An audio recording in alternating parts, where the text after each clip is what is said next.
30-32 वर्सां विकासिनी मंडळ आपल्या परीन कामां करतात.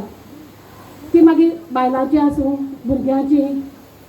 हांव सदांच म्हणटा की बायलांचें सशक्तीकरण एकट्याचें करप न्ही जाल्यार कुटुंबाचें सशक्तीकरण करपाक जाय जाल्यार आमी मुखार वतलीं.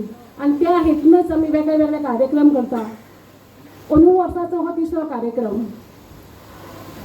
आज म्हाजे जे बसल्या मानेस्त खरें म्हणल्यार सुभाष बाब फळदेसाय हांगा येवपा आशिल्ले आनी भायर सरिल्ले. तांचे पियेन म्हाका फोन केलो आनी अकस्मात तांचे कोणाक तरी कितें जालें, कोण गेलो अशें ताणें म्हाका सांगलें.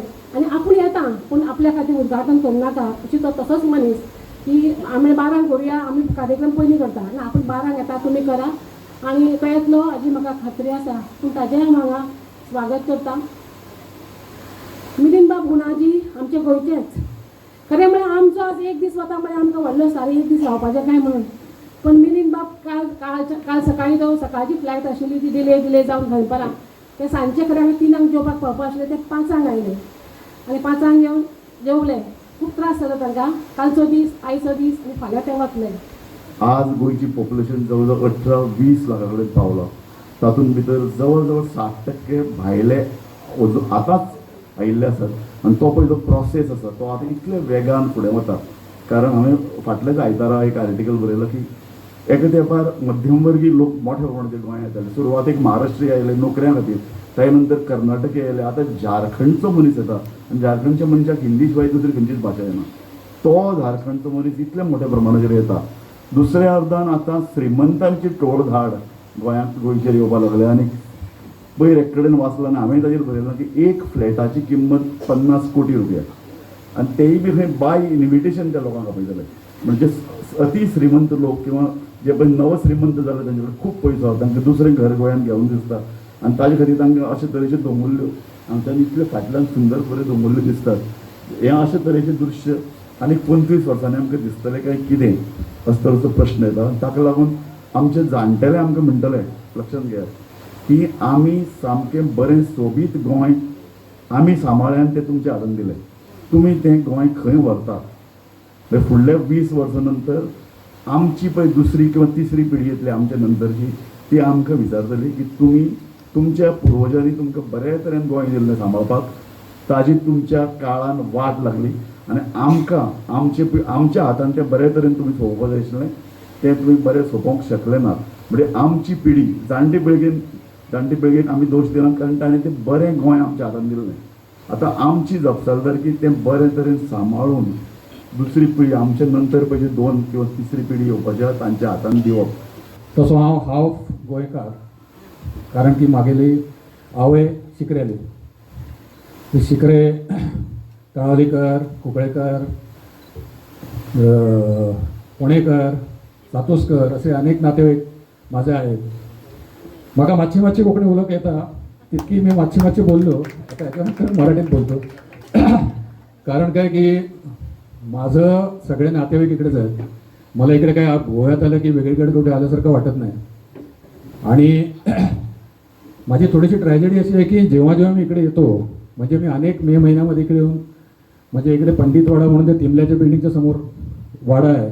तिथे आमचे जवळजवळ अख्खं कुटुंब आणि त्यांची सगळी पोरं जमायची. 3-3 क्रिकेटच्या टीम व्हायच्या तेव्हा. तर असे अनेक मे महिने मी इकडे काढलेले आहेत. तर मला माझ्याकरता हे सगळं माझंच घर आहे. आणि त्यातही माझी थोडीशी ट्रॅजेडी जी म्हटली की मी सगळ्या माझ्या नातेवाईकांबरोबर कोकणीतून बोलायचा प्रयत्न करायचो तेव्हापासून. आणि ते तेवढ्याच जोरात माझ्याशी मराठीत बोलायचे. तेव्हा माझी कोकणी तशीच राहिली आहे, त्यांची मराठी सुधारली आहे. तेव्हा मला माहिती आहे की तुमची मराठी नक्की चांगली आहे. आणि इथे बसलेली मंडळी यांना तर मी म्हणजे मी जेव्हापासून इकडे येतो आहे, खलप साहेब, आपले राजू नाईक साहेब यांना मी तेव्हापासून त्यांची नावं ऐकतो आहे. राजू बाप तर माझ्या वडिलांना पण ओळखतात, त्यांची संबंध होते. मला एवढंच म्हणायचं की मला जरी आत्ता इकडे असं सिनियर सिटीजन्स वगैरेच्या प्रकारात उपदेश करण्यासाठी म्हणत नाही, पण काहीतरी माझं मनोगत व्यक्त करण्यासाठी बोलवलं आहे. नंतर माझा इंटरव्ह्यू पण आहे, त्यामुळे मी फार बोलणार नाही आत्ता.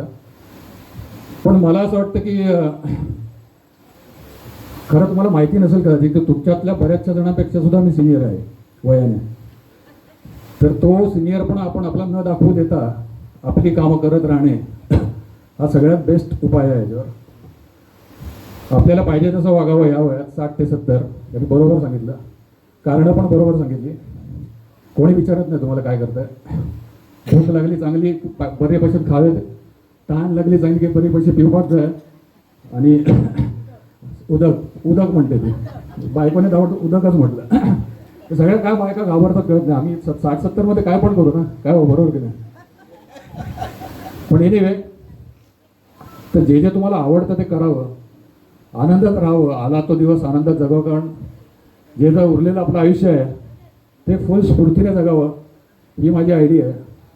मी जास्ती बोलत नाही, पण मी बरीचशी पुस्तकं लिहिली आहेत, कविता आहेत, माझे कविता संग्रह आहेत. आता यांनी जो उल्लेख केला, मला जो महाराष्ट्र राज्य पुरस्कार आहे तो अनवट नावाच्या पुस्तकाला मिळाला होता.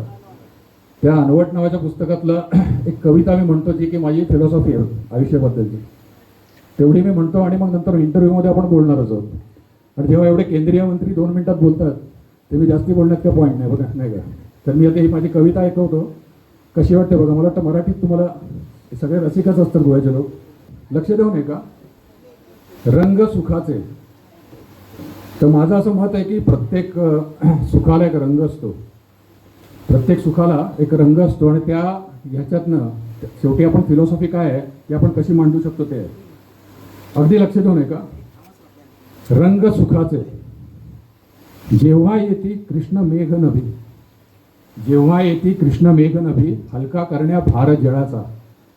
रंग सुखाचा असतो तेव्हा श्याम सावळा करडा काळ. हरित सुखाची पखरण करती श्रावणातल्या रेशीमधारा. मधुवंतीच्या सुरात पिवळे सुख खुलूनये माध्यानीला. मधुवंती हा राग आहे, दुपारचा राग आहे. मधुवंतीच्या सुरात पिवळे सुख खुलूनये माध्यानीला. सुख खुलूनये माध्यानीला. सूर्य बिलगतो सुख होऊनी संधी प्रकाशी लाल नभाला. सूर्य बिलगतो सुख होऊनी संधी प्रकाशी लाल नभाला. सुख सुरीले पैंजण बनवी मुक्त मनस्वी निळ्या झऱ्याला. शांत सुखाचा साज असे जणू योग्यासम काळ्या डोहाला. रंग सुखाचे कणाकणावर रंगुनी जो गेला तो जगला. रंग सुखाचे कणाकणावर रंगुनी जो गेला तो जगला. रंग उतरतो कुंचल्यातुनी आभाळातील रंगाऱ्याचा. रंग उतरतो कुंचल्यातुनी आभाळातील रंगाऱ्याचा. रंग सुखाचे टिपण्यासाठी अपुला कोरा कागद व्हा. धन्यवाद. आज जे संकट पावला जो उल्लेख केलोच राजू बाबान, थंय केरळान वायनाड जालें, गोव्यान केन्ना जातलें काय अशें म्हणून जीव जोडटा. पण सांस्कृतीक वायनाड जालें ताचें कितें. ह्या 60-70 वर्सांन पोर्तुगीजांक आमी धांवडायल्या उपरांत गोव्यान जें एक आक्रमण जालां त्या आक्रमणाचो उल्लेख करचोच पडटा. आनी तें एक सांस्कृतीक वायनाड अशें म्हाका दिसता. भाशा उरल्या काय ना, कोंकणी जावं ती मराठी जावं आनी खंयची जावं. नाटकां उरल्यान तियात्रां उरल्यान काय ना. सांस्कृतीक जिवन आमचें अशें खदळ कित्याक जालो. आनी हें जें कितें घडलां भितरल्यान निमाणें आमकां मेळटलें कितें.